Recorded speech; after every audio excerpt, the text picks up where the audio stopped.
Hey folks, and welcome into StepsToVoiceOverSuccess.com. I'm Earl Hall, and the topic today we're going to be talking about is how to put together a beginner home studio. A lot of times people concentrate in on the microphone or the preamp or even the DAW, the software that you use in order to produce your voiceovers and things of that nature. But one of the most key things that I think people, especially when they first begin, and I have to use myself as this example, I remember when I first began, back in 2008, 2009, somewhere back in there, I bought this really cool microphone.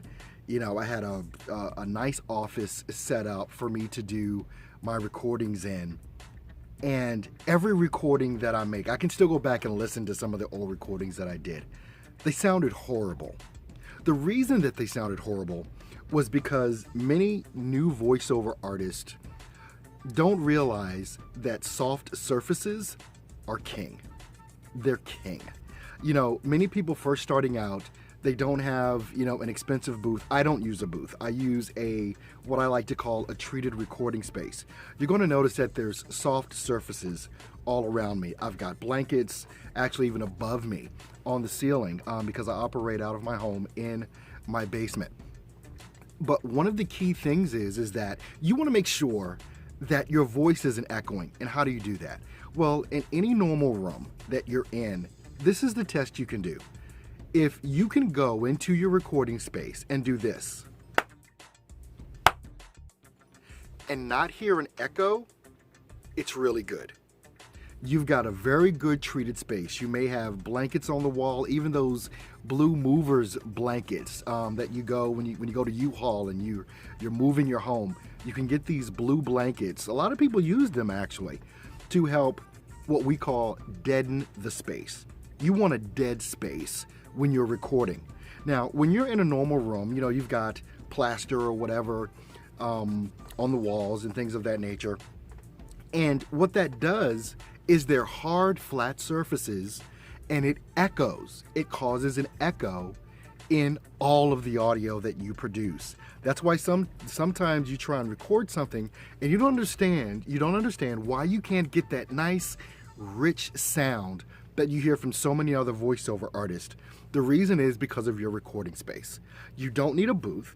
As a matter of fact, a lot of people record in their closet because the closet has clothes in it and it helps stop all of those sound waves from echoing and bouncing off of the surfaces. If you've got the clothes there, those clothes help deaden the space.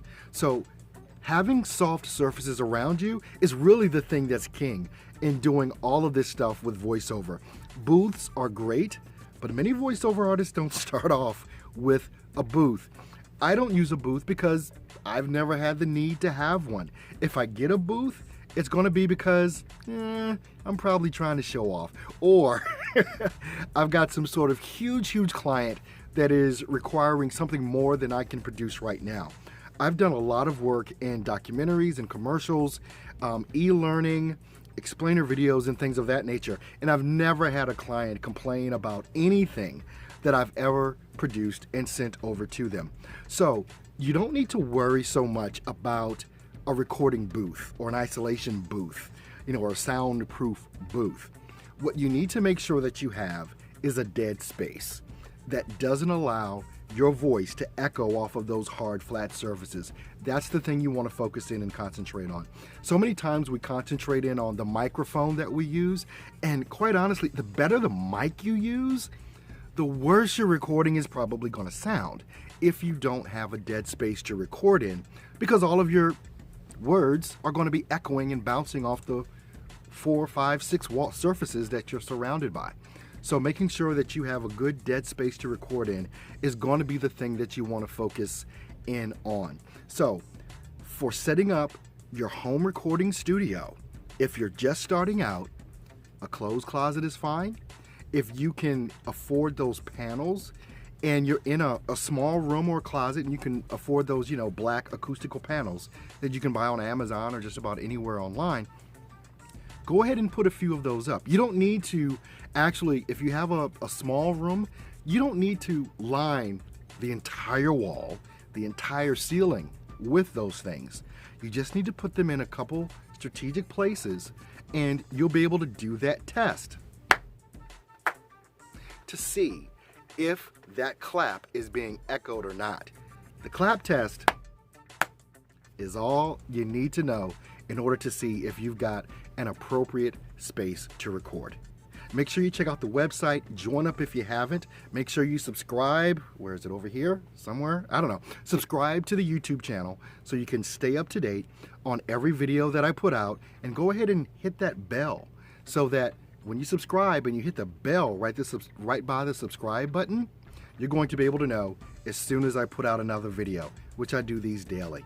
So, I hope this has been helpful. Check out, join up at the website, totally free website, the whole thing there, steps2voiceoversuccess.com.